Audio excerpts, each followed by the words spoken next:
WWE versus AEW Wrestlepalooza versus All Out. What will you be watching? Welcome to the video. Myself and Nick Steve are in a hot seat, and we're asking that burning question. We want to know what show you will be watching. Yes, both are actually an option. You can say both in the comments here because, well, AEW have moved their time slot. Their show is going to be starting 3 p.m. Eastern, which means 8 p.m. UK time. That's good for everyone internationally, it seems, for that one. And for WWE, of course, Wrestlepalooza, their first show on ESPN. So, two higher pay-per-view rates shows if you're stateside to watch. Of course, if you're in the UK or somewhere across the rest of the world, you can watch on Netflix. And that show will be taking place, of course, 1 a.m. for the UK watchers. And of course, that means it'll be 8 p.m. at standard time. But stacked looking cards, to be fair, on both sides. Alex Stephen, it's fair to say, we've been talking about this off air. WWE are countering AEW with John Cena versus Brock Lesnar, the Usos versus The Vision, of course, LeBron's in a tag team match. We've got the mixed tag match of AJ Lee and CM Punk versus Becky Lynch and Seth freaking Rollins. And of course, for the vacant Women's World Championship and what's bound to be a banger, Io Sky versus Stephanie Vaquer. On the AEW side for All Out right now, we've got a coffee match with John Moxley versus Darby Allin, which should be tasty. MJF versus Mark Briscoe in a grudge match. We've got Mercedes Moné versus Rio for the TBS Championship. We've got a four-way. Tony Storm going to be defending her AEW Women's World Championship against Jamie Hayter, Chris Statlander, and Takia, I want to say her name is. I can't pronounce that very well at this moment. And of course, what should be a special match as well, being in Toronto, Adam Copeland and Christian Cage will be teaming up once again, going against FTR. So the question I have for you, Alex Steve, is what will you be watching first? Because I know you'll be watching both. Unfortunately, it's a case of watching Wrestlepalooza first, just because I think if it's on a Saturday, isn't it? I'll be at work anyway, so I won't get a chance to watch it. But you never know. For like, if by some miracle I can watch AEW, I'll watch that just because it's on at a reasonable time. But yeah, I think if I'm at work, I won't be able to. But I'll be honest with you, the AEW card is sounding a lot better in terms of stuff that I want to see, like especially like the Edge and Christian match, and Adam Copeland and Christian Cage match, and also the four-way for the women's title. I think that the AEW card has got, in general, better build, whereas if you compare it to the WWE side, I've said for weeks, months, I do not care about Brock Lesnar versus John Cena. I think it's a waste of a match for John Cena in his retirement year. Stephanie Vaquer has barely been on TV, and Io Sky has been so caught up with everything else that I think the build for that match is kind of lackluster. For as good as I reckon the match will be, the build has been meh. The only one I generally want to see is the mixed tag match because it's had the best build, and you know me, I watch WWE more than AEW, but I think AEW wins this one. I think their card is much better and is a much better draw. Yeah, to be honest, I actually really like the look of the AEW card. I mean, don't get me wrong, I actually think both cards are quite stacked. I think the winners of this is going to be wrestling fans. Whichever show you choose to watch, I think you're in for a pretty darn good show, like you say. But looking on the AEW side, yeah, I think that their stories have been, dare I say, a bit longer term built in some cases. Obviously, yes, there were the short term ones, Mercedes Moné versus Rio. That's not really had a lot of time put into it. But Moxley versus Darby Allin, that's been building for well over the whole calendar year, really, with Darby being in and out of AEW TV. Of course, he's now with Avengers. The coffee match is his specialty as well. Moxley loves to have violence in the matches. You know that's going to be something violent, something special as well. We've not even mentioned Hangman Adam Page on this lineup here. I'm sure he's going to be on the All Out show as well. But for Wrestlepalooza side, look, I mean, in-ring's going to be fantastic with Io versus Vaquer, despite the fact that, yeah, neither have been perhaps prominently featured really so much with the build of their match going into this, because I mean, they weren't really featured on Raw at all this past week, which is very strange in itself, really, the fact that they're coming up here with this title match in just less than 2 weeks away. But Cena versus Lesnar, despite what people may want or not think about the situation, for a casual audience, it is something out there that I think will attract eyeballs, of course, especially for this first ESPN show. Look, AJ Lee's big returners, which I'm sure we're talking more detail, is a massive thing with the mixed tag team match, AJ and Punk versus Seth and Becky. This is more like it from WWE if you want to count an AEW show, because previously when countering AEW. They've gone with NXT, and let's be fair, that's not a fair battle in 2025 at this particular time. AEW will eat them up, chew them up, and spit them back out. Wrestlepalooza from WWE side certainly is more like it if you're going to do some counteractive, productive TV. However, I'm with you. I do think I'll be watching Wrestlepalooza first. That's just purely basis of the fact that I don't think I'll be able to watch All Out live now. The fact it's been moved earlier. And I think obviously with Wrestlepalooza, usually WWE shows are shorter, which means for my lifestyle, it works better. But of course, look, I've got all intention of watching both shows. I think it's going to be exciting to see what both bring to the table. But we want to know what you think in the comments below. Wrestlepalooza, All Out, are you watching one? Are you watching the other? Are you watching both? Let us know what you want to watch most of all. And of course, get involved. It is a live Q&A, so we want your questions, anything wrestling related, get involved. But NXT, I mentioned a load of matches to you there, Wrestlepalooza and All Out, while we're waiting for some questions to come in, because it's nice and early and we're just promoting it's a Q&A. What match are you probably most looking forward to of all the matches that I've announced there for you? I mean, like I said, the mixed tag match has definitely got to be my Wrestlepalooza one that I'm looking forward to. Just to see AJ back. Just to touch on briefly her first promo this week. Nerves, I think, were played a slight part to it, but it almost felt like it was the old AJ Lee. And dude, she got therapy a chant. It's like, what is 2025 when you're getting therapy a chant in wrestling? But I think otherwise, again, it's the Edge and Christian match, or Copeland and Cage, because especially with FTR, because outside of the ring, those guys have such a chemistry that I think that's set up to be a fantastic tag match this weekend. Yeah, I've got to say, your choices are probably my choices. If we're being brutally honest, like the favoritism, perhaps the nostalgia, seeing the likes of AJ Lee back and seeing obviously Cope and Cage as a team again, it still feels fairly fresh as well. And obviously, they had their first match at Forbidden Door, which was quite good against the Kill Switch and Kip Sabian. However, against FTR, that's the real match I think we all want to see. So that's going to be pretty good. And like I say, I think AEW's probably built their show perhaps a bit better on storylines at this point. However, WWE has got quite a bit of star power that's going in their favor as well. So perhaps that's the other thing we could be putting out: star power versus storytelling. It seems to be the case here with the two shows because WWE has so much going on. Yes, they have storytelling, but you could argue that with so many special shows, premium live events, Saturday night's main events, everything kind of feels a bit of a blur. There isn't enough time to get from A to B to C in a clear direction. If storylines had time to breathe, they probably would feel a bit more fresher with what we're seeing with AEW right now. Yeah, I mean, the prime example is Stephanie Vaquer. The fact that Stephanie has got more TV time on NXT this week than she has in weeks on Raw is... I don't get it. That woman's supposed to be fighting for your world title, for your world championship, and she can't even get on TV. And like I said, Io's been kind of like an afterthought in an Asuka storyline where Asuka wants to fight everyone. And yeah, it's almost oversaturated with WWE, and it's kind of like counter programming is really starting to take the, excuse my French, really starting to take a piss because there's counter programming, and then there's just inundating people with so much stuff that there ain't enough time in the day to watch it as it is. And I think that they were saying, I think this week as well, they were saying that Raw suffered a viewership drop as well because of a few things I can't remember exactly off the top of my head. And it's like, well, what do you expect when you're pumping so much content out? Why there's no build to anything? I'm not excited for it. Like I saw Raw, the only thing I really wanted to see was AJ's promo. Both actually, because AJ Styles' one was kind of questionable and a bit like raising eyebrows about stuff. But I think the rest of the show was just a bit, man, like it was hard to get involved in the rest of the show. It feels very quantity over quality right now. I think that's the issue because you have to devote so much time to keeping up with WWE that almost people haven't got the time to with the amount of content they're throwing out. It's difficult to say, right, okay, I'm going to commit 10 hours of my week to watch Raw, NXT, SmackDown, and the big premium live event, or whether it's a special NXT show or Saturday night's main event. You've got Worlds Collide this upcoming Friday as well, which, to be fair, has got a bit under the radar for me. I think I will get some predictions out before Friday for that. It's probably going to be a short at this point. But yeah, it's a lot that's being thrown out there. But I am going to ask you one last question before we dive into our comments, because the comments are starting to come in, which is great to see. Keep the questions coming in, ladies and gents. Thank you so much.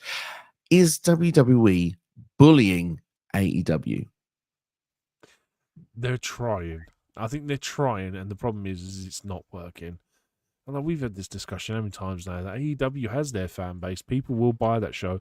They're starting to make themselves more available on multiple platforms. You should have done this 6 years ago when they started the company. You can't bully them anymore.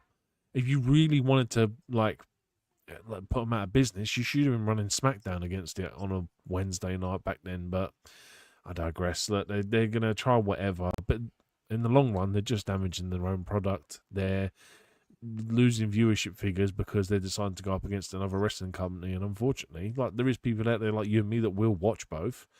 But at the end of the day, there's a lot of people out there that will just watch AEW, then they don't care for WWE.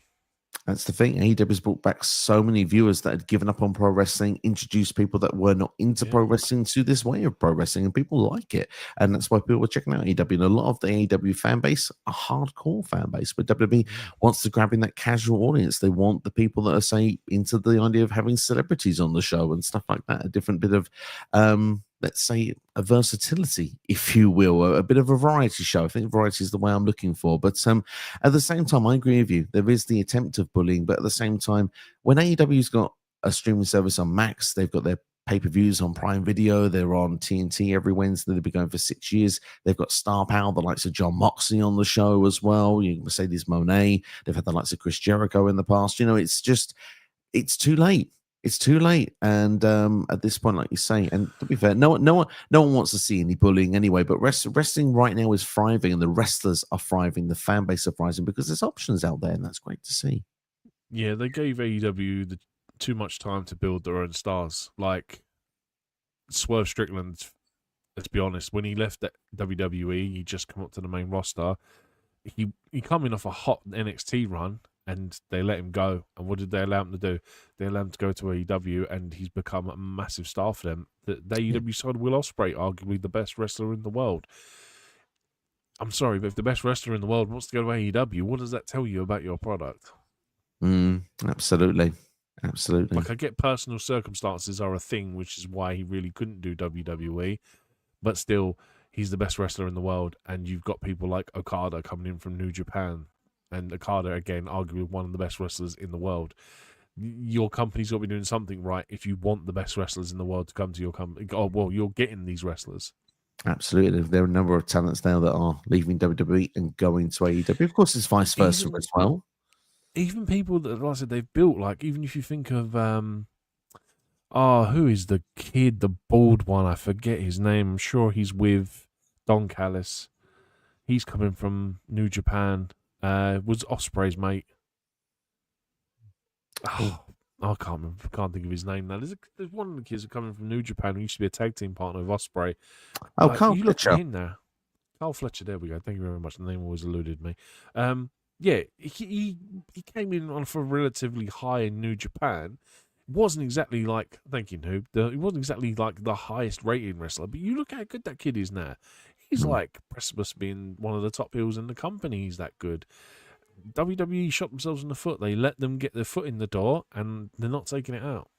They're not. They're certainly not, indeed. And I'm sure this debate will continue throughout the stream because we've almost promoted the idea of WWE versus AEW here. Absolutely. So this is the first.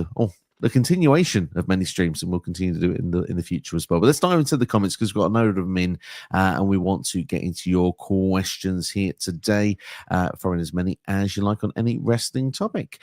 Tom Talks Rubbish is in house. Thank you, Tom, for joining us. For those that are unaware, and Steve was interviewed by Tom Talks Rubbish. That video is on his YouTube channel as of right now, along with general wrestling questions. Was released a couple of days ago as well. If you need a shorter thing just to whet your appetite, whet your wrestling palette, and of course, go and check out the channel. There's fantastic interviews of multiple different people on his channel, and as well at the same time, if you are subscribed as well, there'll be an interview with me dropping this weekend, so keep an eye out for that. Subscribe to Tom Talks Rubbish.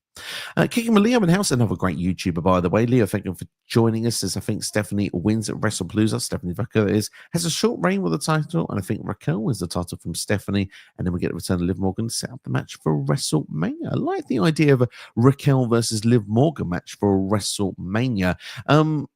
Leo, there, to be fair, we've predicted differently in the past. We feel that Io Sky will win that title, but for the tenses purposes of that question, do you think that that could be a good route to go for Vaca to win the title, perhaps lose it to Raquel, and then we can build to Raquel versus Liv for later down the line, say WrestleMania Vegas?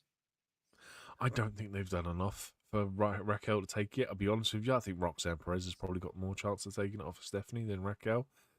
Um, I mean, although it sounds like a dream match at WrestleMania, I think honestly it's Liv Morgan EO. I think that makes more sense. I think next year is Liv Morgan's year. Liv's going to win the Rumble. Liv's going to go on Wrestlemania and win the big one. It's Liv's time, man. We've been saying this for too many years now, and they have to pull the trigger at some point. And otherwise, it'd just be one of the things, wouldn't it, where it's like, oh, what if? Or, do you know what I mean? This is what they should have done. And everyone's sick of seeing Liv as the bridesmaid and never the bride. You never want to be Dolph Ziggler. That's pretty much, if you leave it too long, Yeah. that's what happens.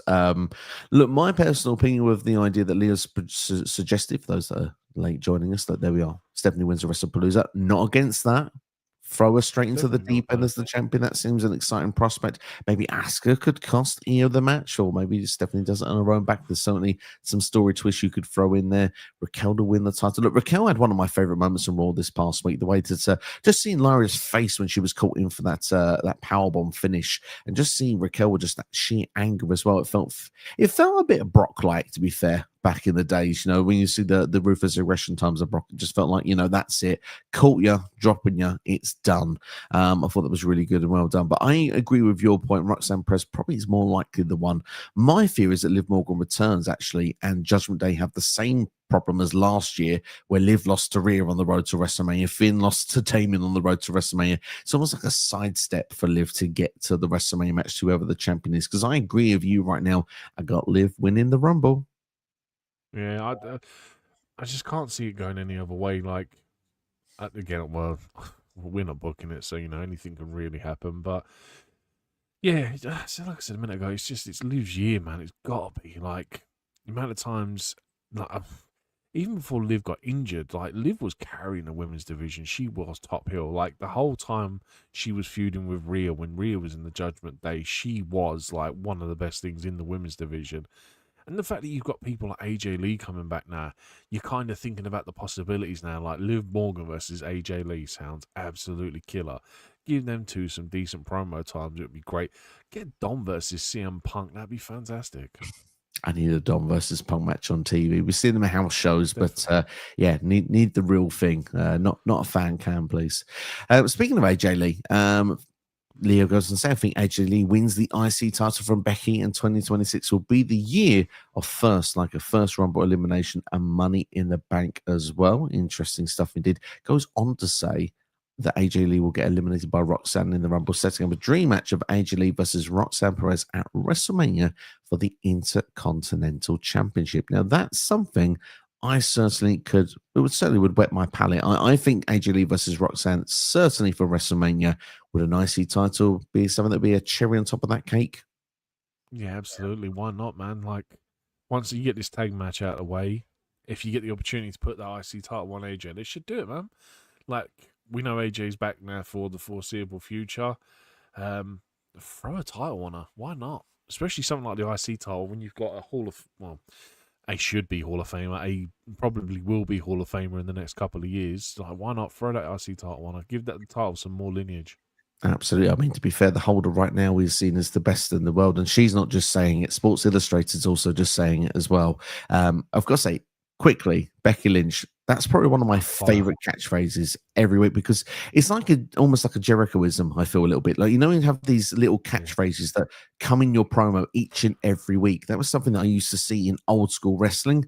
Don't see it so much these days. So, I mean, obviously you have the people like LA Knight who do it on a frequent basis, but to see that from Becky Lynch is just it gets heat every time, and I've got to say, I absolutely love it.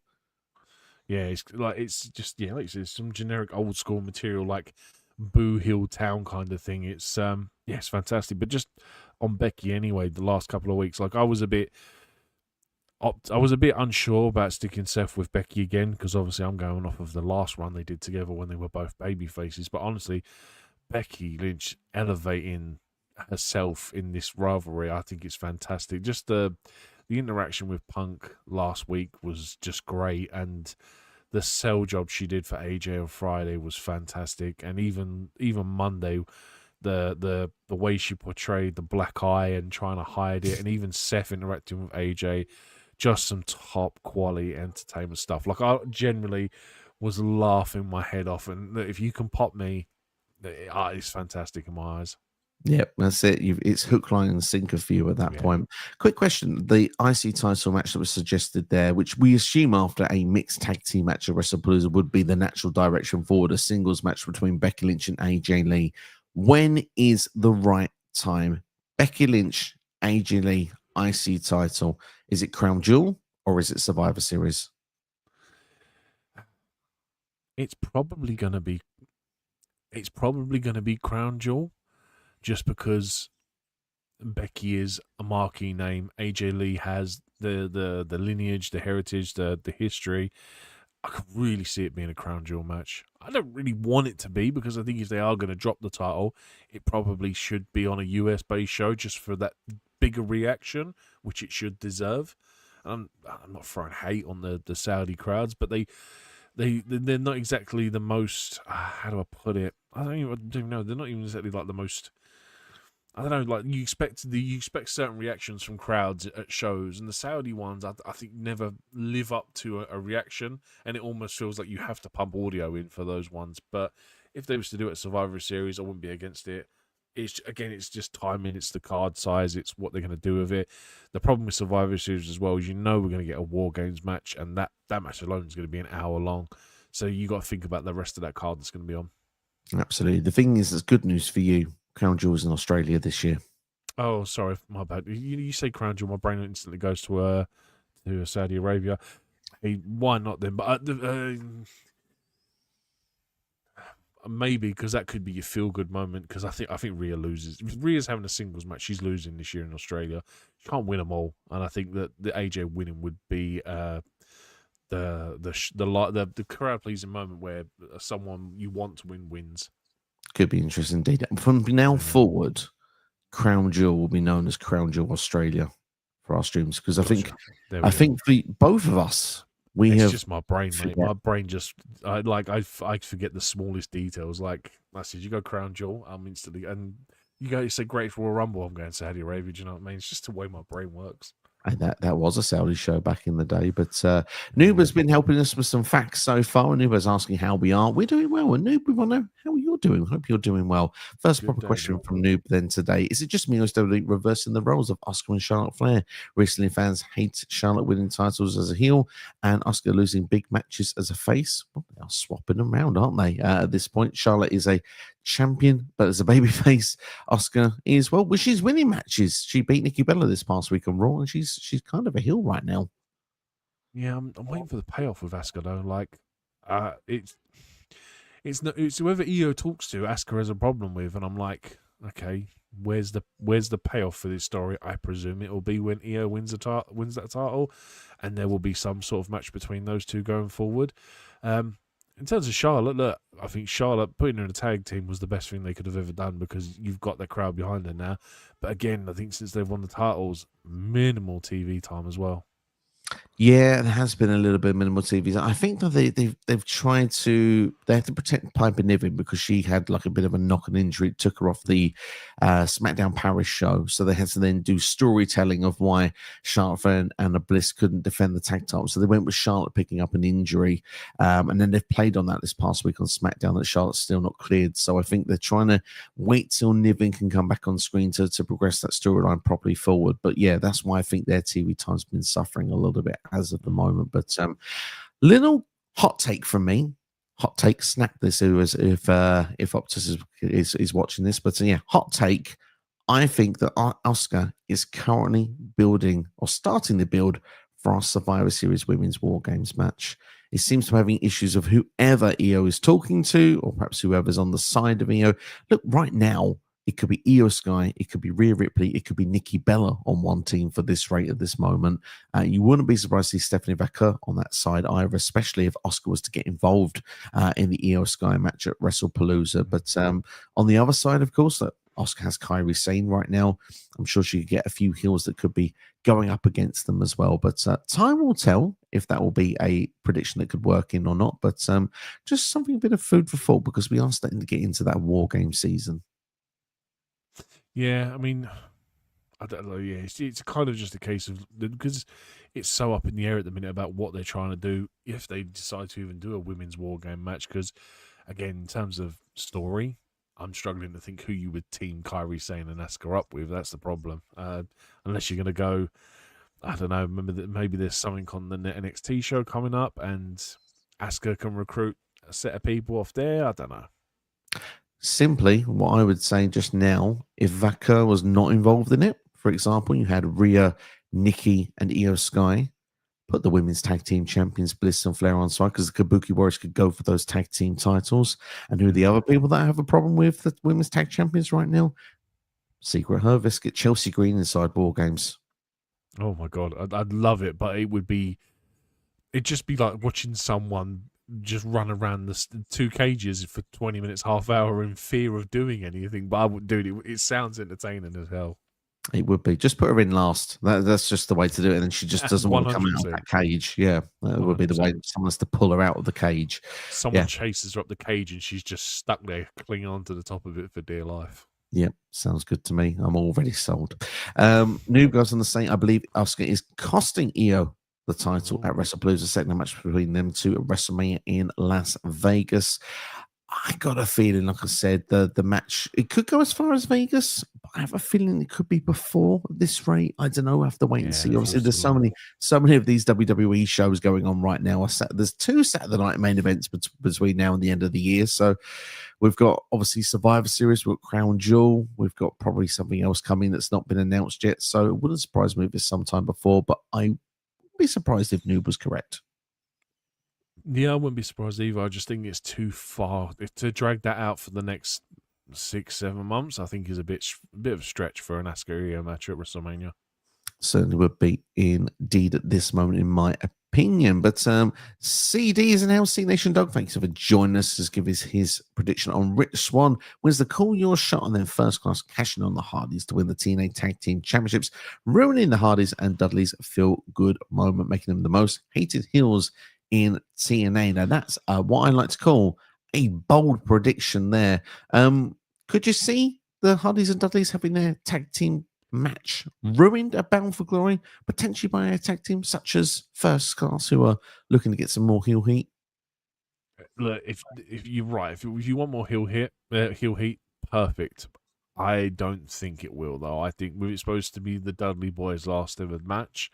I think that match will go clean between the two teams. Kind of agree with you. The only way that they could perhaps do that is, say, if they do the match normally, perhaps if the Hardys win, which you would assume they perhaps would at this moment, if I had to predict, they may be vulnerable. Say they've gone for a table. Maybe they want to just do a last moment with the Dudleys or whatever, with a table spot at the end of it. Maybe it just leaves them vulnerable. That's the time to cash in that moment. But, we'll see. We'll see. It's an exciting thought, though. And CD would certainly get his way with wanting to see, obviously, Rich Swann winning the Grand Slam Championships of TNA. Kicking with Leo says, I'm calling it now. Final 2 in the Rumble, Liv and Roxanne, or Liv and Rhea, or Liv and AJ Lee. Who are the final 2 in your guys? That's 4 there for me, Leo. I'm bad at maths, but that certainly looks like to be 4. But certainly, which of those combinations would you choose? The right answer should be Liv and Rhea. It should be. At this minute, it should be Liv and Rhea, because Rhea still wants that win over Io, and I think if Rhea wants a shot at Io at WrestleMania, she has to win the Rumble, and it kind of feels like that should be the right answer. As much as Liv and Roxanne, at the minute, story-wise, doesn't kind of make sense because we haven't had that turn yet from Roxanne. Still could happen. Still like 3-4 months to go before the Rumble. And as much as Liv AJ would be fun, I think Liv Rhea makes the most sense in terms of story. Completely agree with you. My reason for that is that I think that when Liv returns, Roxanne should be the first target. Therefore, I think Roxanne doesn't even make it to the final 4. And I think with how Roxanne had in the Rumble last year, I think it's perfectly acceptable that she could be thrown out somewhere in the middle of the pack this year, and it would be perfectly fun and not harm her character. It would just make perfect sense of a storytelling and a match further down the line.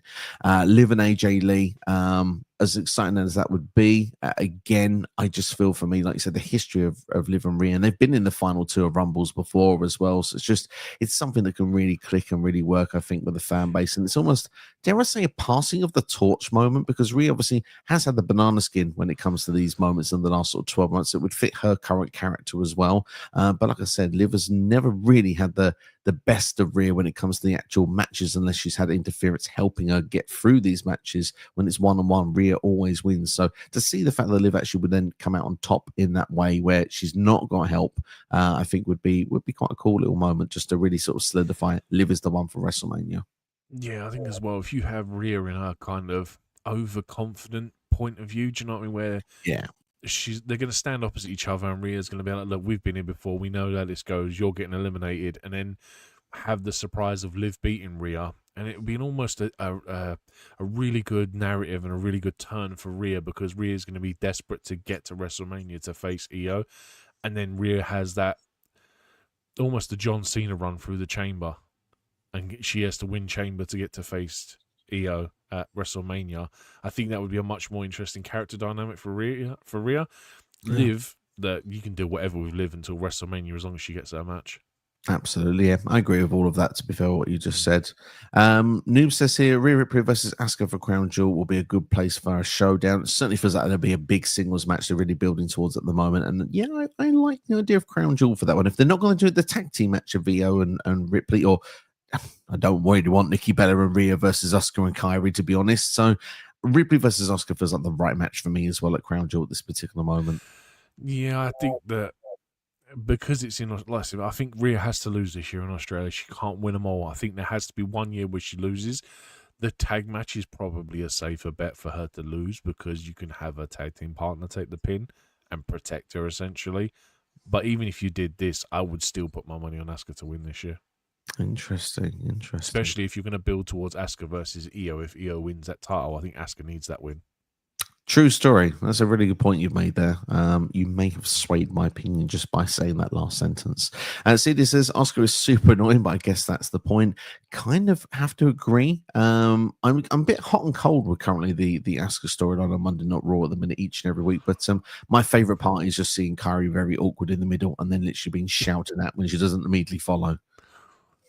Yeah. The I'm trying to think of there's a comedy sketch or something where it's very similar. That just gives me vibes of it. But yeah, when Kari Sane just looks awkward, like okay, I've got to go now. He's funny, but again, I'm the same. I'm waiting for this payoff of Asuka, because I can't really get behind it at the minute.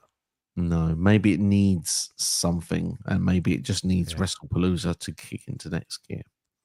Leo says, how do you guys feel about Ash by Elegance winning the TNA and Knockouts Championship? Love it. I think it's great. I think it's long overdue for Ash by Elegance. I think that faction honestly needed it, and the fact that they've got the Knockouts tag team titles as well, I believe they have. Yeah. Yeah, I think it's great for them as well. But yeah, I think it's just well long overdue for Ash.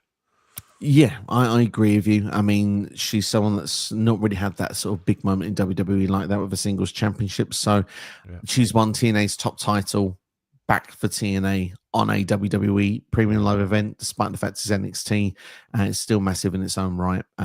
Really pleased for her. She seems to be someone that's always had in my opinion, the right attitude towards the business. She's always worked hard and wanted to always improve and get better. And I think to have that sort of moment there, which not only benefited her in front of a WWE audience, obviously benefits her from a TNA standpoint, because now she is the knockout to arguably knockout to get the title. So it's win-win all round, and certainly pleased to see it.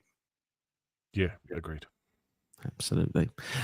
CD asks, did we watch NXT last night? I've watched about 2/3 of it, but I'm aware of most of what happens.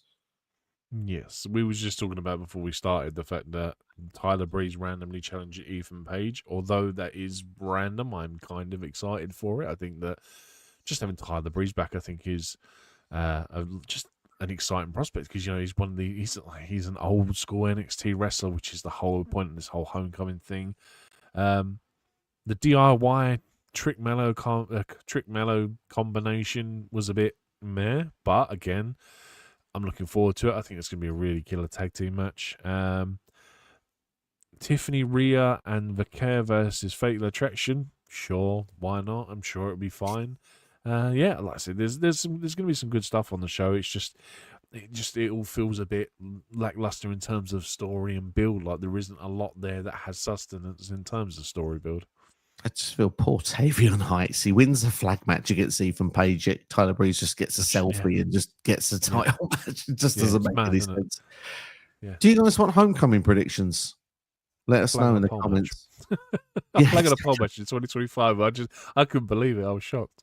The nostalgia of a flag match. They're absolutely garbage. Oh yeah, they're awful. But the kid growing up loved the idea of a flag match. And to be fair, same with a blindfold match. I love NXT just digs out the 80s and 90s, like really obscure gimmick Unless matches. we get Judy Bagwell on a pole match or on a forklift, I don't care. That's the one you have to bring back. Just randomly bring in Judy Bagwell one night and have her on a forklift for one night only. That's not going to be possible. I know, but do you know what I mean? It was an idea. You can look. We've seen Yokozuna return from the dead with WWE at a Rumble in Crown Jewel. Or was it Greatest Royal Rumble? I'm sure they did it. They tried to pull the wall over these Saudi fans by pretending it was someone who looked very similar to Yokozuna. It's such a stupid thing to do. A very stupid thing to do, indeed. Kicking it with Leo says, how do you guys feel about Liv challenging someone like Hill, Bianca Belair at Mania, or even Asuka? I mean, Liv's going to get that face pop anyway, so it kind of makes sense. I wouldn't be against it. Like, everyone loves Liv. Liv was such a tweener, but now that she's out injured, the second her music plays on a Rumble return, if she's in the Rumble, she's going to get that massive face pop, and the crowd will go crazy if she wins a Rumble. So, yeah, I wouldn't be against it. I think it kind of makes a lot of sense. I mean, for me, the fact that Bianca's not in the scene right now, it's hard to picture her at WrestleMania next year because she's just not cleared yet. But my issue with the match is the basis of I don't see where the story gets us there. But of course, it's such a long way away, and WWE sometimes does that. They build these stories that go on for a year. We saw with this year's WrestleMania, they close it off in January, February time, and then boom, here comes this big WrestleMania match where it's not as much build, but it feels like it's got a bigger hype about it. Liv versus Bianca feels like it's got that hype. Liv versus Asuka. If Asuka is built over the next 4 to 6 months where it feels like it's a credible match, I think I would be invested in it. So I'm not saying I'm against either match at this particular time, if brutally honest, even if deep down the one I want is probably Liv versus Roxanne, but that's not going to happen if we're being brutally honest here at this moment in time. Let's move on to our next question. C Nation Dog says, what do you think will be John Cena's retirement match? Of course, this will be on December 13th, Saturday night's main event, and not be taking place in Boston. It will be taking place in Washington, D.C. Well, me and Too Sweet Carl have the same opinion, and it should be Obafemi. Obafemi should come in and absolutely destroy him, and you've got this brand new star off the back of beating John Cena. If anything, I think Oba should beat him in a squash match. If you want to make a big impact with a brand new star, Obafemi has been one of the most dominant NXT champions in years. The fact that he's still going with it, you bring him in, have him beat Cena in 2 minutes in his last match. I know the crowd will poo all over it, but dude, the heel heat Obafemi will be fantastic. Yeah, I would love to see that. I mean, Oba would just be, it's a real passing of the torch moment, and what a way to burst onto the scene. You will be seen as a big deal immediately. Because Cena's been having a future matches. That's what I mean, but Oba is guaranteed a future main eventer at WrestleMania. You can tell that already. And I think if you want to make a name of this guy, if you want, what's gonna get you over coming into the main event? Is it going to be being in the Royal Rumble, or is it going to be the guy that actually retires John Cena? It's going to be the retirement match. Absolutely, I think it should be one of those future stars as well. Braun Breaker's my answer. Yeah, that's who I want it to be. Who do I think it'll be? Probably someone like Braun Breaker. Yeah. I actually feel like that at the moment, if I had to predict, I think it's going to be Seth. But I want it to be Braun Breaker. And the second place, Gunther would be my other pick. But I don't think that's going to happen at this moment.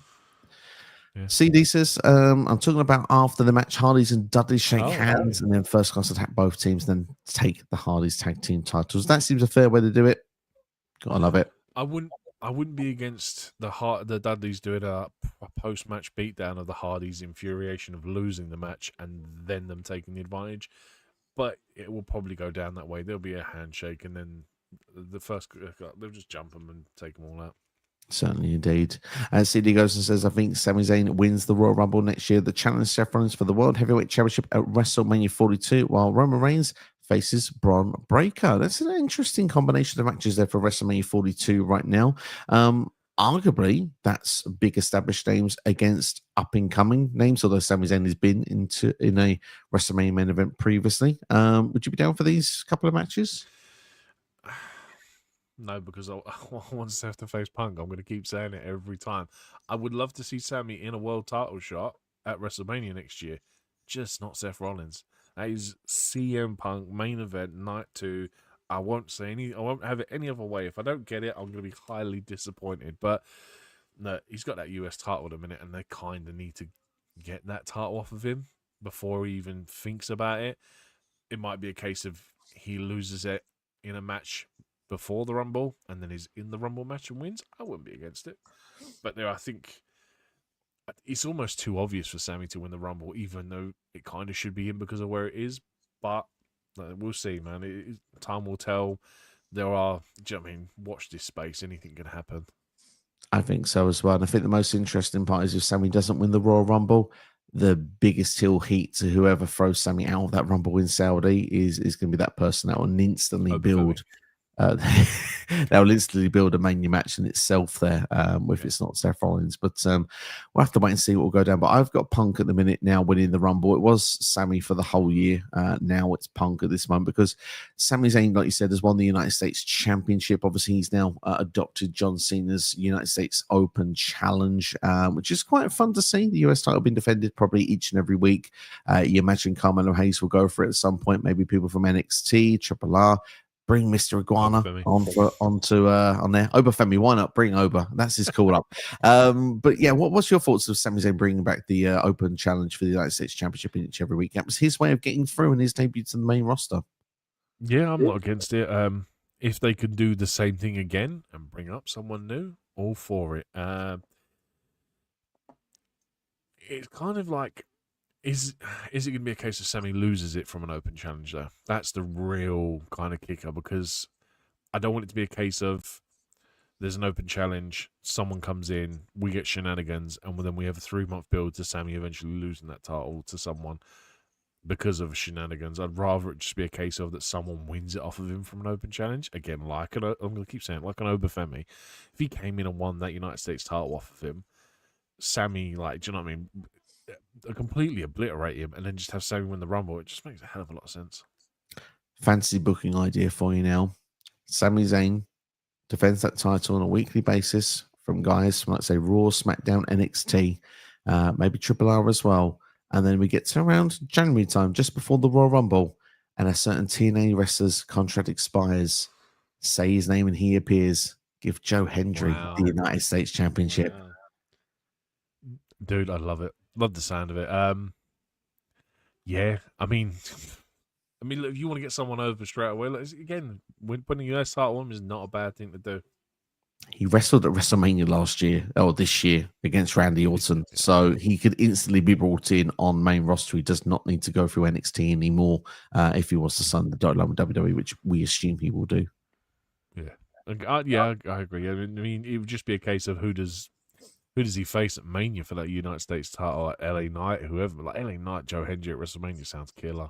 Certainly, indeed.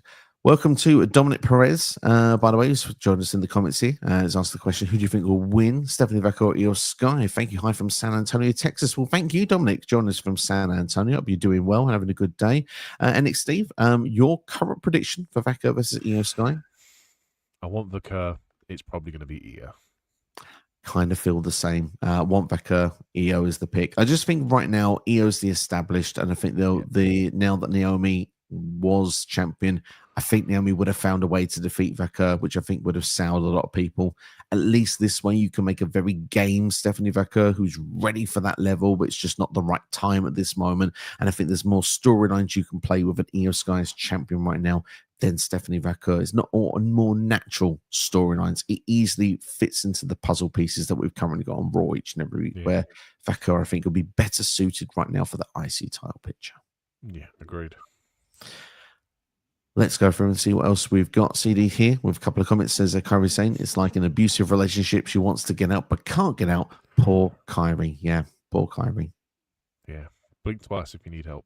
Absolutely. CD says Ash by Elegance is technically a double champion in TNA. She won the tag team championships with Heather by Elegance before Emma by Elegance joined. Absolutely. Now, CD, you'll be able to answer this better than us. Is Ash still defending those tag team titles, or has she, let's say, kindly given the other two the tag team championships to run with? Freebird in the Raw, I believe. Exactly. Is the Freebird rule in place? That's what we need to know. I think M is taken over for Windows Tech. Like M walks around with it around her waist, so I presume she's defending it. Yeah, absolutely. We'll see. We'll see. John in house. This space on M and Maggie Lee as well. Maggie Lee is fantastic. Yeah, I've heard good things about Maggie Lee. I'm looking forward to checking out some of her work in TNA. John says it was odd seeing Vecchio, Stratton, and Ripley on NXT. Felt almost like a Survivor Series team, didn't it? Yeah, ironically, yeah. But again, it's just there's no build to it, man. It's just like I get that you're the old school.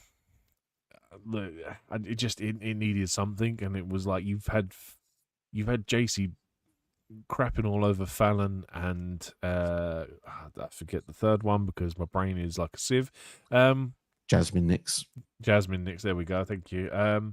Yeah, I'm waiting for the eventual split of those three, and it's kind of like this is just filler.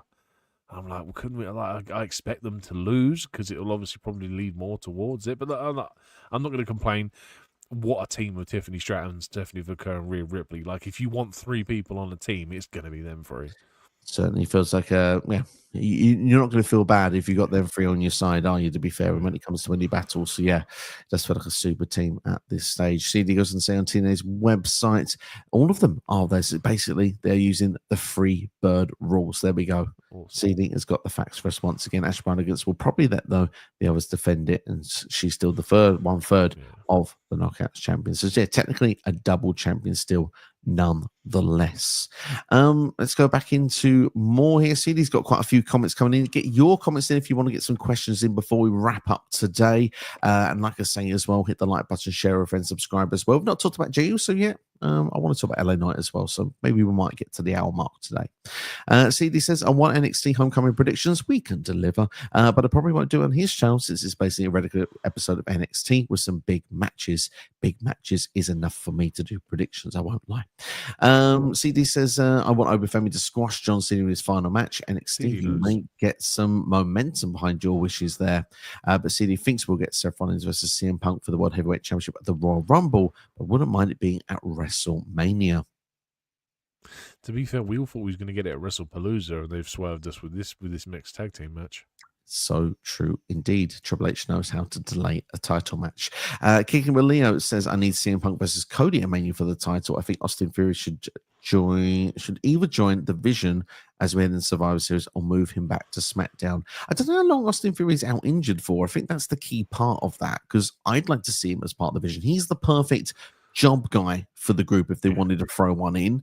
But otherwise, I do agree with a move back to SmackDown. But you would need to do the Waller match first. And I do wonder, I mean, we talk about this Crown Jewel Australia, adding it in the name now, Crown Jewel Australia. Grayson Waller's Australian, so he's going to need an opponent on the show. He had a talk show last time we were there. So, I mean, I have a feeling that would be making sense, wouldn't it, to have Fury versus Waller there? Yeah, if they can do it, hopefully.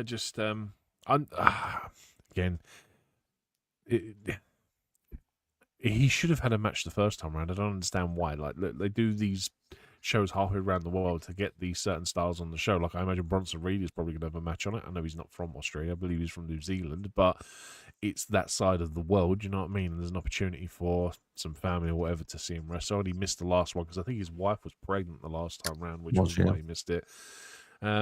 So yeah, I imagine it'll be Braun and Bronson versus someone, and yeah, look, get Grayson Waller on the show. He'll get that hometown hero pop. It just needs to be the right opponent, and I think if I don't know if Theory's the right person because it needs to be a babyface, but that babyface is going to get booed. So it's a very fine line of who you pick to go up against him. They wouldn't boo Penta, would they? Well, wouldn't surprise me. In fact, do you know what? That is actually probably the best shout, Penta versus Waller. Maybe. Stick the New Day alongside and what they've been doing on Raw for the last sort of few weeks. They could probably make something of it. Maybe because you could easily play shenanigans into that match and New Day cost Penta. That would make perfect sense. Maybe involves Ray Phoenix, by the way. Disappeared. I don't know if he's hurt or what, but him and Andrade have gone. They've vanished from SmackDown. Oh, shock! Madness. Booking. Absolutely. But yeah, I also need to see Punk versus Cody as well. That's a match I would not mind seeing at WrestleMania. See, this is only think Sami Zayn wins the Royal Rumble, so we can be moved back to challenge Seth Rollins for the World Heavyweight Championship at WrestleMania 42. I don't see him ever winning the WWE Undisputed Championship, which of course have been taking it from Cody Rhodes. That makes perfect sense, and to be fair, it makes a full circle moment from what they had with the Zayn Seth stuff earlier in the year. CD goes on to say as well, I think they might give the United States Championship back to Solo Sikoa or even Tula Tonga. But maybe it's not a wild solution, but I think if they go with that title on anyone, it's going to be Solo. It could be. I just don't want to see it. I really don't want to see it.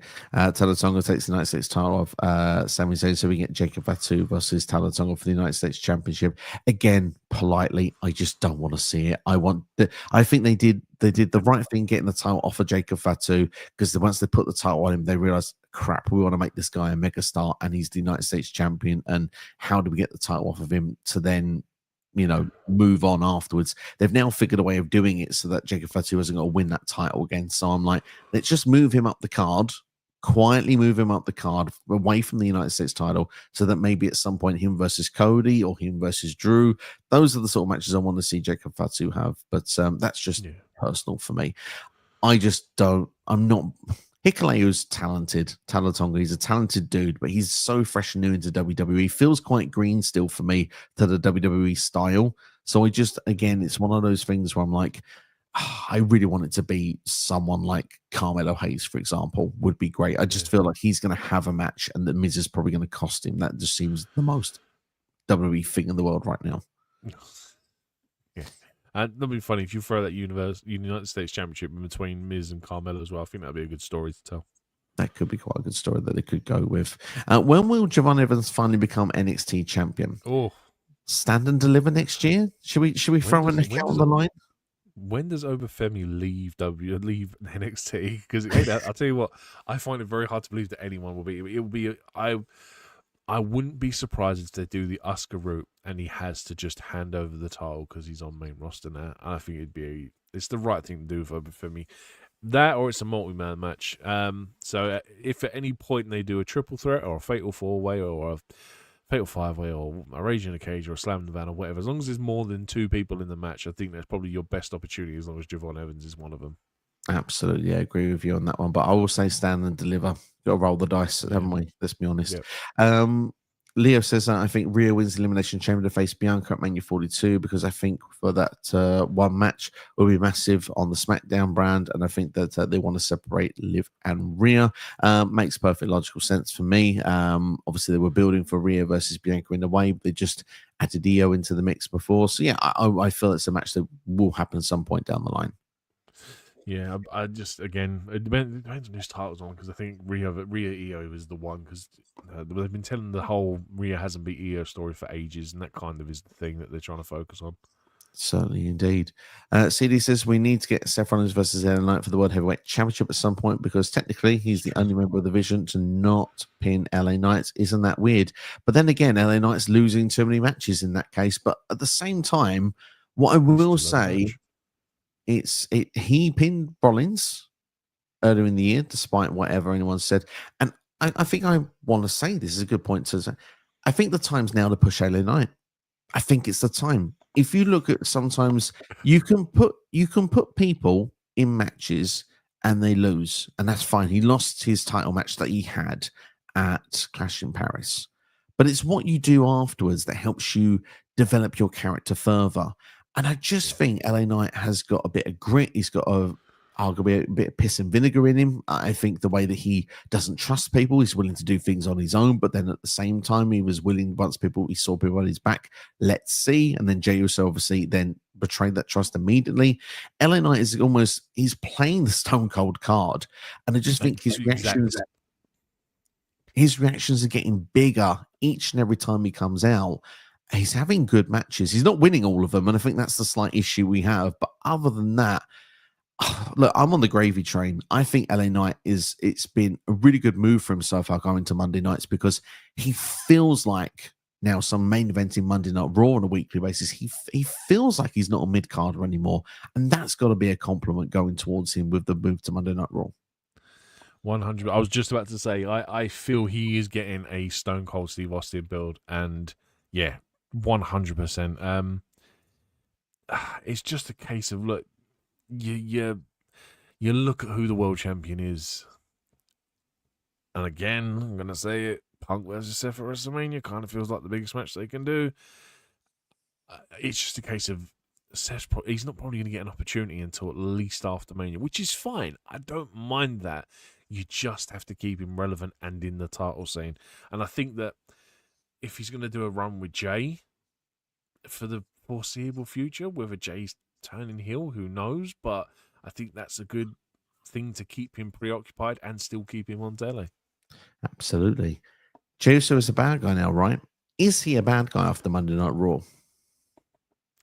I mean, it may be portrayed as a bad guy move, but yeah, I suppose. I mean, I think if anything, it's just going to make Jay more interesting, and I think a lot of people will get behind it. I think that's probably the right thing to do, because he is just an entrance at the minute, unless you put him with Jimmy. I agree with that 100%. The thing is, the tag match has been made, Usos versus the Vision at Wrestlepalooza. The Usos are still the faces team going into this. They're not going to automatically be the bad guys and everyone's going to cheer the Bronze. That's not going to happen. So I don't think he's kind of turned yet, but I think they are building towards just LA Knight versus Jey Uso. If I had to predict early, I would say the Vision's going to win. And I think that Jey Uso is going to be more angry, and he's not winning matches. And I think he said that what I'm doing is not working. And I think that he is, he said things that's kind of Romanisms, and Jimmy called him out on it on Raw. And I do think he's going to become a bad guy. I think Jay needs to become a bad guy, because they need to stop him yeeting through the crowd each and every week, because he's blown up by the time he gets to the ring. I think that he has been protected better in the last few weeks to a month to 2 months, and I think it's been better performances. And I think they've just said to ourselves, look, we need to hit a reset button on Jey Uso, because what we did didn't fully work. So now we're going to try this out instead. Yeah, and unfortunately, I think he needs a Def Rebel remix of his entrance music where they can justify not coming out for the crowd. But yeah, because thinking about now the promo from Raw, he was super blown up from that entrance, and Jimmy had to carry him. And I think, to be honest, I think Jimmy delivered the promo better than he did. And I was like, the dude on your left has been world champion, and the dude on the right is carrying the promo better. I can't hear you, buddy. I think you're muted. Yeah, I am. I absolutely agree with you, though. I think you're bang on the money with that one there. There's a question here for you that I think certainly is interesting here. Maybe Roman Reigns versus Jey Uso is a WrestleMania match. Imagine a babyface Roman versus a heel Jey Uso. Roman Reigns created this monster. I like that. That goes back some time as well, with some serious storytelling. Who wasn't it? Who did Roman face in Hell in a Cell? Was it Jay or was it Jimmy? It was Jay. It was Jay. It was Jimmy that got out. Yeah, there's your perfect arc. There's your starting point for what could be an absolute killer story for Jay. Absolutely. I actually love this suggestion. That's such a good idea. It's a very good idea. The match they did at SummerSlam a couple of years ago was arse. It was not good. The tribal combat match was really bad. But I think that if you did something here with the right storytelling, the right character narrative, You can He make something needs a really work. stipulation like a no holds barred, falls count anywhere, street fight, whatever. It needs something. Let them get the toys out, let them get the chairs out, the kendo sticks, whatever. I think that could be an absolute killer WrestleMania match. I think if they play with the right storytelling, as I said, it could work. Yeah, Yeah, I'm definitely. I'm leaning into it, CD. You're winning me Good over. shout, CD. And I'm winning. This is winning me over as well. Leo says Alistair Black should be the one to take the title from Sami Zayn, or a debut in Ethan Page. I mean, he's already got a Canadian Championship. Why not have two? Dude, as much as it would be so good to see, I think the idea that they want to do is this Canadian faction with Chelsea Green and Ethan Page, and I don't think he needs titles at the minute. As much as I'd love to see it, you're going to put them four together. Oh my God. They're going to be like the most insufferable power couple because it's just going to be Canada this and Canada that. And it's going to be fantastic. And I'm going to love it. And I just can't wait to see it because Ethan Page, honestly, just doing some of the best work. And look, if we can come in and get a Canada States title, do you know what I mean? It would be so good. This is the point, though. It's worked so well for NXT, which is just a small. Yeah. Let's be honest. In the grand scheme of things, it's a small portion of WWE's audience. A bigger portion of WWE's audience deserves Ethan Page and Chelsea Green. And Ethan Page, what's something Ethan Page has done while he's been in WWE? He's found a way to win championships. He's always been made to feel relevant and important. Yeah. If he was to be the guy that open challenge acceptance on SmackDown and wins the United States Championship and then turns it to the Canadian title overnight, Ethan Page is a big deal on the main roster instantly. And he's here to stay. Chelsea needs that US starter title back as well. And again, same thing, branded Canadian. It'd be like Lance Storm all over again. And wouldn't you just love that? We need more Lance Stormisms in our life. Honestly, underrated. Literally. But look, Alistair Black, put something on Alistair Black. Put a title on that guy because my God, he needs it. Absolutely, yeah. A lot of people forget that Jacob Fatu was the WWE Tag Team Champion with Tama Tonga before Sobasko gave it to Tonga Loa. It's a true story. Yeah. I'd forgotten that. Maybe he wanted to forget it.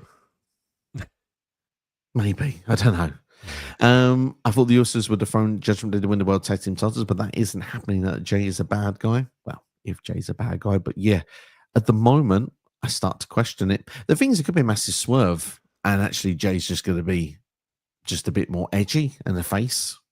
Maybe. Could be that as well. Maybe. But look, go follow Xavier Woods on Twitter, man, because that guy's talking about the death of those tag team titles, and he's not wrong. And as much as Jay and Jimmy winning them, I hate to say it, but I don't really want to see them back as tag teams. For as entertaining as good as they are as a tag team, it just feels like an easy cop-out for Jay. And if anything, I'd want to see Jimmy get elevated to the same level and be like a world heavyweight champion. But yeah, anything can happen, man, with those two at the minute. Certainly could. Look, for me, I agree. The Raw Tag Team division right now is dire. It's in need of some serious surgery. And it seems to be every time the Judgment Day have the tag team titles, it just becomes awful. I don't know what's wrong. It's fine because they're a great tag team, but they just don't do anything with them when they have the titles. So they need to drop the titles. Finn is persistently bothered by just ruining Dom's life. Like, I forget, was it last week that Adam Pearce made him a match or whatever, and Finn behind him was cracking me up. He was like just screwing over Dom, and it was so funny. But yet they're still carrying around them tag team titles. Brilliant. Could LA Knight shockingly win the Royal Rumble next year like Jey Uso did the year before? It's certainly possible. When you say could, absolutely, it could happen. It certainly could happen. Should. There's a bit of chance. Yeah. I'm still going to say that I'm going to be that guy. I could be on the hill on my own at this point. I think he wins Money in the Bank next year. I think there'll be a year he wins Money in the Bank, and then he cashes in. Every year we say this, and like we're just waiting for the time where they actually agree and do it. But every year we say it's going to be Punk versus Rollins at WrestleMania. So I mean, is it going to be the year they actually do it, NXT? Hey, yes, it is. It's going to happen. I'm telling you now. I would put money on it. It's going to happen. Night 2, because Night 2 is the real main event. Forget Night 1. It's Night 2. It has to be Night 2. It does have to be Night 2, although I do think it's Punk versus Cody on Night 2 this year. But we'll see. Speaking of which, NXT, do you remember we saw something about a year ago and Triple H said that it was like around the start of October they have the 80% of the WrestleMania card ready for the following year. Of course, you watch WWE Unreal when they actually scrapped a load of the card that was on that board for this year's Mania, but still, we can do the same thing. Shall we do it again this year? When we do it like 6 months ahead and of then we time? can look back at our silly ones from April where we predicted them way too soon. I'm sure some people are still not with the company anymore, and there's been injuries and all sorts of things, and there's a vision. Literally, and, I predicted the year before that Gable Stevenson was going to be in a multi-man match for the United States title. I think about 2 weeks later they released it, and I was like, well, there goes that prediction. Absolutely. He's not winning that title anytime soon. Ray in the house, Ray, thank you for joining us. Says the only thing I'm looking forward to at WrestlePalooza is the mixed tag team match: CM Punk and AJ Lee versus Seth and Becky. I'm looking way more forward to AEW. Fair. That's all I'm going to say to that. Fair. Sid said AJ Lee return is the only thing I'm invested in WWE. It has something that's connected to someone to the WWE product, but I understand some people are more hooked right now to AEW products. Do you want more AEW content? Because I don't see the demand for it when I put the content out. So I need the push, guys. If you need more AEW content, push me for it. Hey, you'll even force me to watch it. Yeah, exactly. That's what I do. I force him to watch things. Sorry, Steve. I don't mean to do it. Holds a metaphorical gun to my head and does it. Absolutely. And speaking of which, the rewind is available on the poll right now. Is it No Mercy 2000, everyone? Or is it another No Mercy? There's 4 options. You can still vote on the community page and let us know what one it is going to be. We've got 2000, 2001, 2008, and 2016. Get the votes in now while you still can. Keep the poll going for another couple of days. CD says maybe Jey Uso could be the manager for Jey Uso is a way that he could still be arrested too. Jimmy Uso does the talking. Jey Uso benefits from Jimmy Uso being around. Could work, I guess. It could work. I mean, they could really just help each other. It almost feels like it'd be leading to a Jimmy versus Jey match again. And after the last one, I'd rather not. I understand that. Maybe Jimmy needs to be the face and Jey needs to be the heel. Who knows? But Jey needs more edge to his style character. Agree with that. He needs to stop yeeting as well at this point. The Vision can bring prestige back to the World Tag Team titles. I agree with that. But I also agree with NXT's previous comment in previous streams. Who the hell beats them for the titles? Exactly. I haven't got a clue. Obafemi. LA Knight and Jey Uso. Yeah. So CD says I would have mostly not Jimmy Uso. There you are. Oh yes, there we go. Now we found it. CD would have mostly machine guns move to Raw. I feel like they could actually make it more prestige again. Yeah, I think that would be a good move at this point. If you had to make a move in the draft right now or do a trade, I think the machine guns to Raw is a really good idea. I like that. Yeah, they've kind of not really fallen off, but like they won the titles, defended them, lost them, and they've kind of just eaten L's ever since. So they probably do need a restart. Absolutely. Paul Simmons says Ethan Page is not the best Page. Adam Page is the best Page. Are we forgetting Saraya, aka Page, and are we forgetting Darren Dallas Page here, people? No, seriously. All entitled to opinion, and yeah, I think Hangman Adam Page is the best book wrestler in wrestling right now. What a killer faction, by the way. Saraya, DDP, Ethan Page, and Adam Page. All the pages together. That would be great. Absolutely. That's what you call the chapter. Yeah, there you go. Faction fixed. Paul Simmons says Sami Zayn will win the Royal Rumble 2026. See this as imagine LA Knight fails to win Money in the Bank next year. There'll be the 4th match in a row, so it can't happen. I mean, Naomi failed in 4 before she won the 5th. That's my only thing I'm going to go back to that. Yeah, exactly. And look, we all know that Chelsea Green's going to fail it as soon as she wins it because she wants to be the first woman to fail a cash-in, which, look, props to her, man. Chelsea Green knows. Chelsea Green is on it, and she knows, like, look, if you're going to do something first, why not be the first person to fail a cash-in? Absolutely. If people have not watched this channel before, they will learn that Chelsea Green is a goddess and we support her all the way. CD says, I would rather have more TNA content than AEW. I think TNA is the second best wrestling promotion right now. Probably is the second most promotion of videos done on the channel. WWE, of course, is heavily in first, but probably TNA is the next one that I probably would do, to be fair. But yeah, I take it on board. I take it on board, CD. There was a point where TNA was doing good viewership for the channel. It did dip for a while, but maybe it's time to give it another shot. We'll see. We'll see what goes down. CD says, I would say the Usos to dethrone the Vision for the World Tag Team titles, even though if I don't think that's happening anymore. DDP is the best page in his opinion. Bang to that. Paul Simmons says, Triple H is a lie. He said WWE have the best storytelling in wrestling. Goes up and down in all promotions, though. I just think at the minute WWE is in a bit of a lull period, and it's probably with the oversaturation of the product.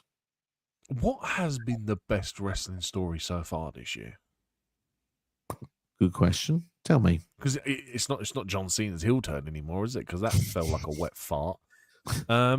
Wasn't after since the moment, no. I mean, it's got to be either a combination of like Seth and Punk, or possibly Tony Storm. I think Tony Storm's had a killer year. I think she's been consistently involved in women's stories. Her and Mercedes Moné have been tearing up most of the year.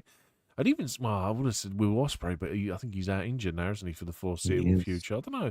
But yeah, I think those two are probably top for each brand over the space of the year. I would say right now, best storyline of the year, if I had to go and put my neck out, yeah, Punk and Rollins is certainly one of them, but I do feel Hangman Adam Page just winning. Yeah, them two as well, the forgiveness there. Like, been enemies for so long. Swerve was a factor in Hangman winning that title, and just the fact as well that Hangman won the title, and just the build and how they did that with going for Ospreay in the Owen to then get to there. That was truly beautiful stuff. So that probably takes it for me at the moment. Even by the end of the year, you could look at Hangman Page and include MJF in his whole year of the story. That would be great. Absolutely, yeah, and that was quite fun going. That's probably your answer is probably the right one. We'll see. But Thomas Tony Storms is a great time. But I do agree, Punk and Rollins probably is the best thing WWE's probably done this year up to this point, I would say. Why does Chelsea Green want to be the first person to fail in the Money in the Bank cash in? What is that logic? And it's Steve, remind CD. You always remember you first. That Chelsea, honestly, Chelsea Green's mentality to wrestling is the best. Like, she just gets it. She comes into work and she just does the job, and she wants to be she wants to be remembered for this stuff, man. She wants to be like, she's remembered as now the first ever United States champion. There's nothing wrong with being remembered as the first person to fail a cash in, because at the end of the day, it's storytelling. That's what it is. And look, if Chelsea Green wants to do it, if someone's willing to be the first person to fail a cash in, why not? By all means, go knock yourself out, man. Like, let that person be the first one. Because ultimately, at this point with the women's one, we do sit there and wait and go, who will be the first person to fail that cash in? Absolutely. And the city says, I always remember John Cena was the first foul cash in for the men, so that's fine. But you know what? It's even more than that. It just fits her character, doesn't it? It's character development. She has somewhere to go after that, and something that gets her on TV that she can complain and sulk every week. And that's just the Chelsea Green way. She is someone that is the bully, the nasty girl that gets the comeuppance, and she finds a way that you always know that she will get hers in the end, whether it's being thrown into a dumpster, whether it's being having cake thrown in her face, or probably at some point alongside Ethan Page, USA Stan will probably stand tall. So I mean, there's all sorts of things that go there in favor for this Chelsea Green character. And like you say, she has those moments where she does win the United States Championship, but then she loses the title a little while later. So yeah, it's just part and parcel of her way of doing her storytelling in WWE. Ray says Timeless Tony Storm has the best storylines in wrestling. She's so entertaining. She's bloody hilarious as well. She keeps a straight face for the time on her promos. I'll never know. And yeah, CD says Chelsea Green can complain about her not being ready. Exactly. Simple. Write it down. There you are. If anything, you can plan that for weeks. It should be like the most obvious point where, like, someone, for instance, I don't know, whoever champ, say EO, for example, EO, dead to rights, got no chance of getting up. Chelsea should cash in and EO should still win.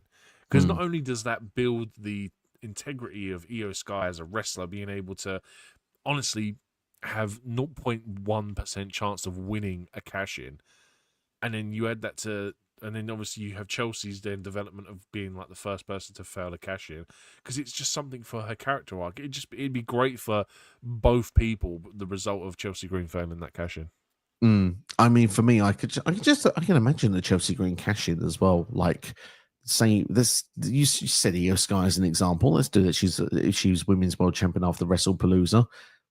goes to cash in a Money in the Bank briefcase. Io's laid out after being beaten down by Asuka. The briefcase is handed over. The bell rings. Chelsea's just laughing because she thinks, right, I've got this. I'm winning. She's picking Io up to do the unpretty her, puts her behinds in position. All of a sudden, Io's playing possum. Schoolboy. 1, 2, 3. Yeah. Done. Yeah. Finished. Yeah, Easy. exactly.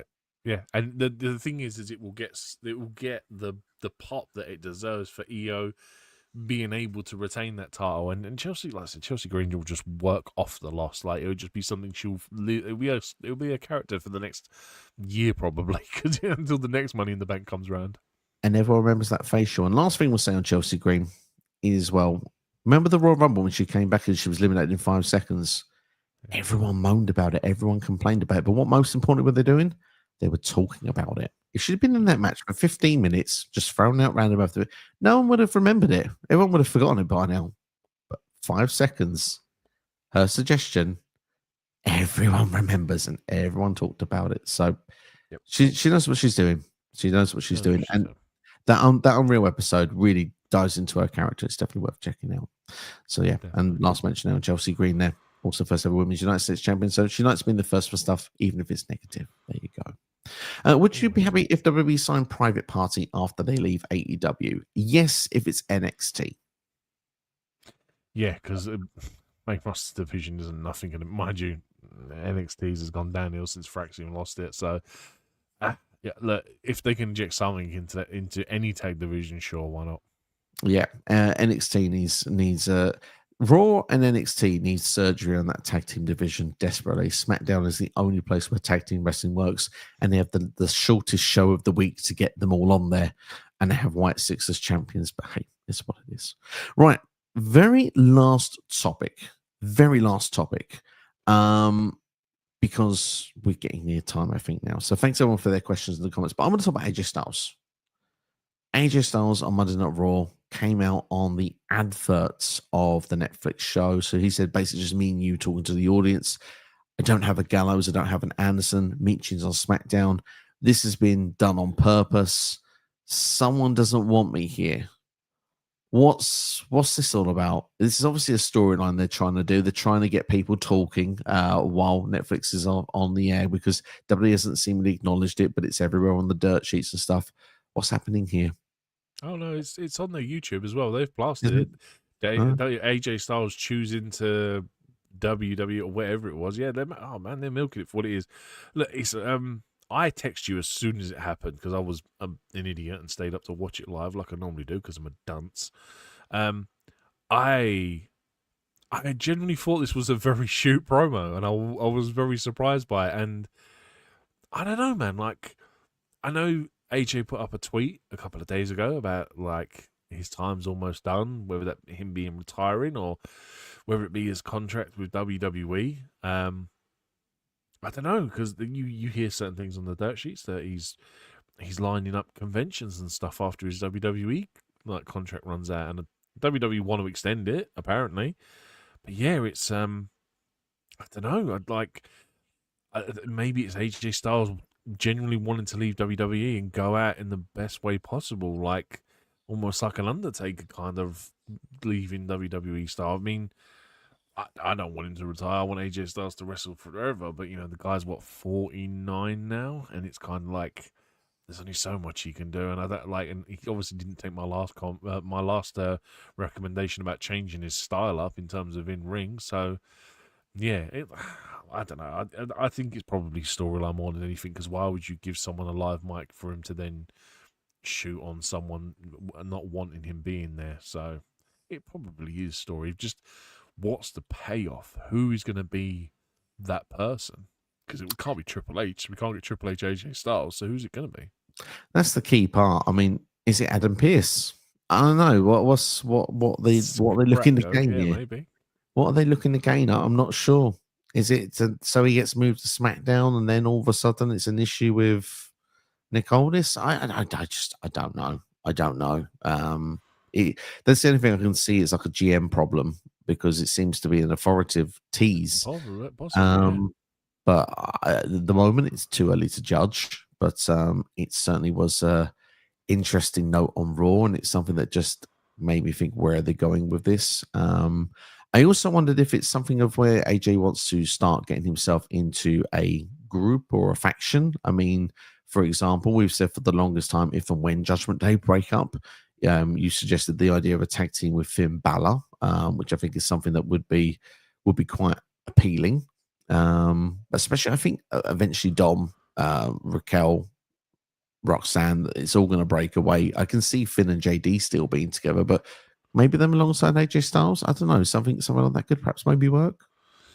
Yeah, I mean, I want the like.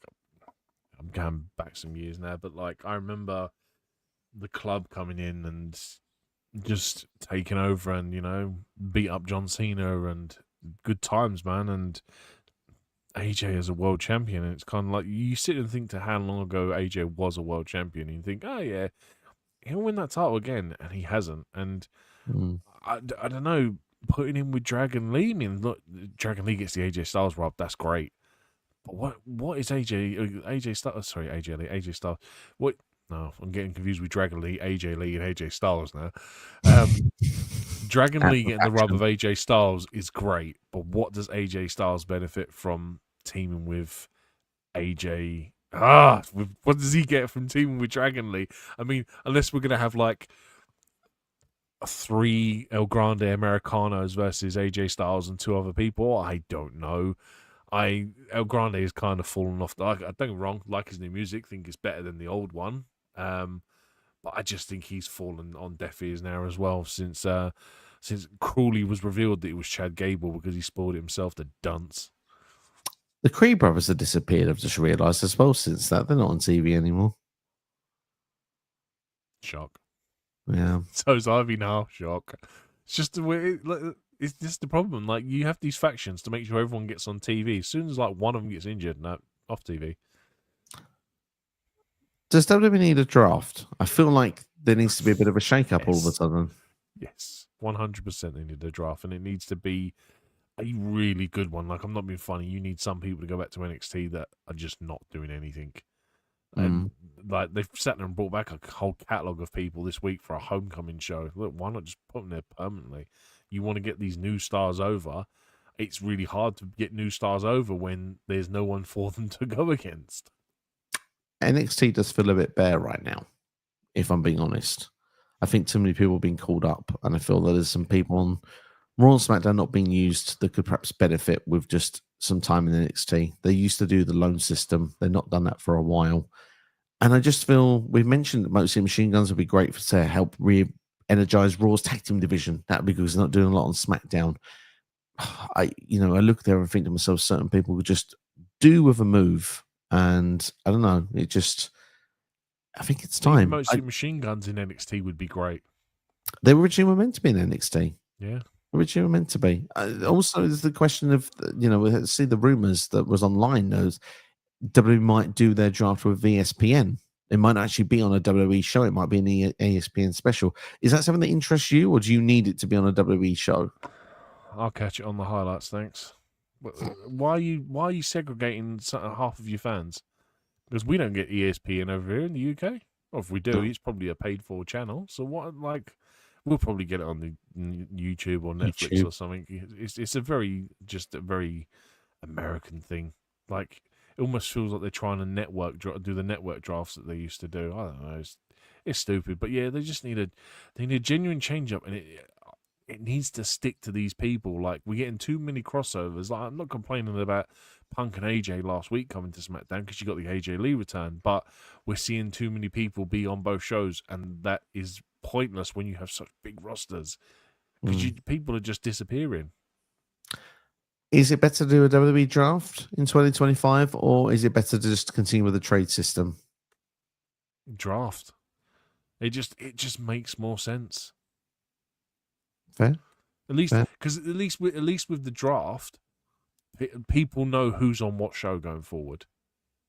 Trade system is kind of like if you miss, for example, one episode, it's kind of like, oh, I didn't realize this person had been over. Whereas if you do a draft, you can go online and you see a full list of who's gone where and whatnot. I think it just makes it more easier for even the casual fan to keep up to date with it. That's a good shout. I like that suggestion. And probably that's why WWE continues to do it, even if they put the same superstars drafted to the same show. It's annoying to watch because you want to see people moving more than people sticking around on the same show. But yeah, that makes sense because it's all on a piece of paper, every single name, and yeah, you know where you stand. So yeah. I mean, for me, I like the draft. I would watch it wherever it would be. I think it's great for content. That's especially one of my favorite parts about it. But at the same time, I do feel that I prefer it to be on WWE TV just purely because of the fact that, like you say, we get to watch it. Like internationally, they have to put it on YouTube if it's going to be on ESPN because otherwise, only one portion of their audience gets to see it, where the rest of them don't. So it would be something that would be quite interesting. But we've gone off on a bit of a random tangent. Yeah, what's happening with AJ Styles? For me, two things of AJ Styles. He's either got an issue with authority figures, where he's going for the big boss Triple H, which that can't lead to anything, but he perhaps is Adam Pearce then that would have to answer for it, or perhaps maybe a move to SmackDown where Nick Aldis got rid of him, maybe, and that's what took him away from Meechin, for example, gets Nick Aldis in the ring, or, which I think is more likely, AJ Styles is probably going to look to get some numbers again, and I think he probably feels like he needs a faction, so he might look for some buddies on Monday Night Raw, or perhaps maybe to bring one or two people in, perhaps from NXT, or maybe even from outside the company that don't need that NXT rub. Yeah, it's probably the best shout. Look, if Dragon Lee's one of them, great. Dragon Lee, just like I said a minute ago, gets the AJ Styles rub. You've just got to get AJ. You've got to get Dragon Lee in the ring. That's the problem. They're not putting him in the ring. They have all these matches and then they don't use him. Like when they put him in the LWO, what do they do at WrestleMania? Don't have him in the match. It's stupid, man. Feels a bit silly. Feels a bit silly. Right, let's fly through then our remaining comments. Thank you everyone that has got involved. This is actually a question I think should bring up from Kai here. If WWE don't want AJ Styles, TNA would take him back. Is this a ploy to get AJ to TNA? I'm sorry, but I have been like, trying to get AJ Styles versus Trick Williams for the TNA title for since he made his return a couple of months ago. Is this the way they're going to actually transition it, though? Someone don't want me here, so that's why I go to TNA. Possibly. I wouldn't be against it. It would make sense, Kai. It would make a lot of sense. We like that. We like that a lot. Let's go to some other comments then. AJ Styles has been treated like trash, even though he's a legend, says CD. AJ said he would retire when he turns 50, which means we've only got a couple more years. Only a couple more years. Imagine AJ Styles joining the Vision for War Games. It's brave. It's brave. It certainly is. I mean, if you need to join a faction, it's probably the best one to join right now. Yep. You're well protected. Absolutely. Don't do Dark State, for crying out loud. There's a Vision, and it's called Not 2020 if you join in Dark State. It's not got a bright future. CD says AJ Styles being WWE champion for a year makes up for only him being a two-time world champion. Yeah, absolutely. He had good runs as champion when he was champion, so I'm fine with it. He's not been champion since 2021, hasn't been a singles champion since 2020. Think about that for a second. He's also been injured a lot as well in that time period in the last recent years. I suppose it's the later stages of the career. Yeah, they reckon they're going to extend his current contract by a couple of months because of his recent injuries as well, which might means he may be around a little bit longer than what he wants to be. There you are. There you are. AJ Styles and Dragon Lee winning the World Tag Team titles. It's like spit in the face to AJ Styles. I wouldn't go that far. There's a title if he's not won for 5 years. Yeah, but then I wouldn't be against it, actually, just to see Finn Balor versus AJ in a tag match. I think that'd be great. Yeah, I would be down for that as well. The WWE draft should be brought back in 2026 after WrestleMania. I'm tired of wrestlers showing up on other shows because it confuses me. AJ Lee debuted on SmackDown, but it's a Raw superstar. Yeah.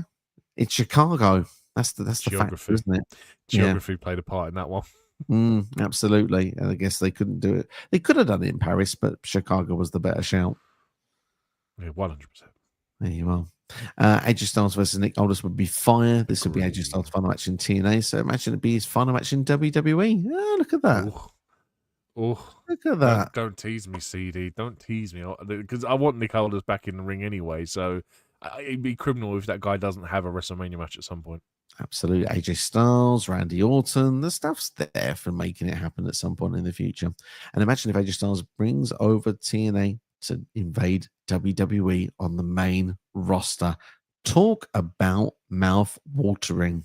If they don't want me here, I'm going to bring in these TNA guys to attack WWE and have WWE versus TNA. I'm down for that.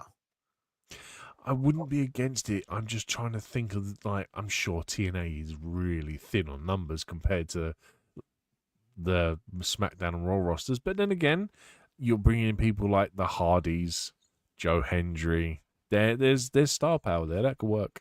Mike Santana is another one you could throw in there. Mustafa Ali, who's got history with WWE, could certainly have a point or two to prove. So yeah, there's Ash Slamovich, Ash by Elegance, the whole Elegance brand. Yeah. There's some names there. There's some names that that could work.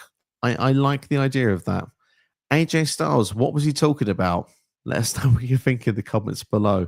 And if anything else we've been talking about today, let us know what you thought in the comments below. What will you be watching? Will you be watching Wrestlepalooza? Will you be watching AEW All Out? Will you be watching both? What's going to watch first? What are you most excited for? All of those things, just let us know, like one by one in the comments below. We want to know. But thank you all for watching. Look after yourselves and each other. If you enjoyed the video, hit the like button, share with a friend, subscribe. 3 very important things, and then just comment at the end of the video if there's a question we've not answered that you want us to answer, if it's something about what we've talked about. Those things just are the magic and the beauty that helps this channel on YouTube, which, let's be fair, right now desperately needs it. It feels a bit like the Raw Tag Team division. Come and give us some viewership. Come and help us out here at the moment. But a couple more names have been thrown in for that TNA version. Nick Nemeth, that would work really, really well. And his little brother, Ryan, as well. Ryan seems to follow Nick everywhere, so definitely would be a good shout indeed. I love Poppy. NXT, indeed, a little bit. Just see it in the eyes. NXT, any final words before we wrap things up today? No, dude, always a pleasure. Love doing this stuff. It's been a lot of fun as always. Thanks for watching. Look after yourselves and each other. Please vote on the Retro Rewind poll as well. Let us know what one you want to see from No Mercy so we can get that recorded, shut up, and on the channel in a couple of weeks. Thanks for watching. Take care. We'll see you for the next one. And of course, in the meantime, for the rest of this week, definitely keep an eye out for some shorts and keep an eye out for Worlds Collide predictions, perhaps NXT Homecoming as well.